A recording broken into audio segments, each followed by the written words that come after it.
Media మిత్రులకు social మీడియాలో మా సినిమా గురించి గొప్పగా చెప్పిన అందరికీ మా సినిమాని ఆడియన్స్ దగ్గర తీసుకెళ్ళిన మీ అందరికీ పేరు పేరున థ్యాంక్స్ అండి. Thanks thanks thanks.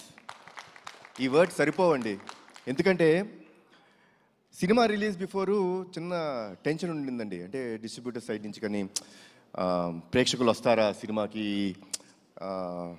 కొంచెం తగ్గుతుంది, థియేటర్స్ అన్నీ ఖాళీ అవుతున్నాయి అన్నీ అంటుంటే ఒక చిన్న భయం వేసింది. ఏంటి ఇలాంటి మూమెంట్ మనకి సమ్మర్ ఇది అని. బట్ ఒకే ఒక కాన్ఫిడెన్స్ ఉండిందండి నాకు. మంచి సినిమా అందజేస్తే, నేను బింబిసారా అప్పుడు కూడా ఇదే మాట చెప్పాను, మేము మంచి సినిమా అందజేస్తే డెఫినెట్గా హోల్ హార్టెడ్గా మమ్మల్ని ఆదరిస్తానికి, మా ఇండస్ట్రీని ఆదరిస్తానికి తెలుగు రాష్ట్ర ప్రేక్షకులందరూ ఉన్నారు. అది మళ్ళీ ప్రూవ్ చేసినందుకు మరొక్కసారి కృతజ్ఞత అండి. నమస్కారం చేస్తున్నాను మీ అందరికీ. I'm very happy. ఎందుకంటే సినిమా గురించి మాట్లాడతానండి, బట్ బాగా హ్యాపీనెస్ ఎక్కడ ఇచ్చిందంటే డిస్ట్రిబ్యూటర్స్ అందరూ, మా ప్రొడ్యూసర్ గారు నాతోనే ఉన్నారు రోజంతా. వాళ్ళకి ఫోన్ చేసి, sir by Tuesday or Wednesday మేము కట్టిన డబ్బులు మాకు తిరిగి వచ్చేస్తున్నాయి, వీఆర్ వెరీ హ్యాపీ. అది మామూలు విషయం కాదండి. అంటే ఈరోజు అతిశక్తి చేసి నేను రేపే అని చెప్పొచ్చు కాదు, వాళ్ళు చెప్పిన విషయం. By Tuesday or Wednesday we all will be break even. ఇంత మంచి సినిమా ఇచ్చినందుకు చాలా థ్యాంక్స్ అన్నారు.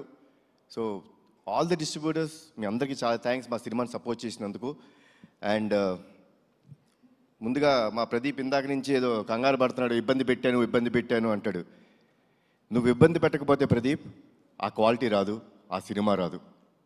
ఎప్పుడూ అలా అనుకోవద్దు. మీ విజన్ ఇలానే ఉంచుకో. నాకు ఫస్ట్ డే వచ్చి చెప్పాడండి, సార్ మీరు కమర్షియల్ సినిమాలు చాలా తక్కువ చేస్తారు, బట్ ఈ cinema is going to be a pure out and out commercial film అని చెప్పాడు. And he has a very good taste in commercial film making. చాలా మంచి డైరెక్టరు. డెఫినెట్గా ఒక మంచి కమర్షియల్ ఫిల్మ్లో ఏదో ఒక కొత్తదనం ఉండాలండి. అంటే కొత్తదనం లేకపోతే డెఫినెట్గా it will be a very routine. ఈ ఫిల్మ్లో లాస్ట్ 20 minutes హైలైట్ అని ఎందుకు అంటున్నావు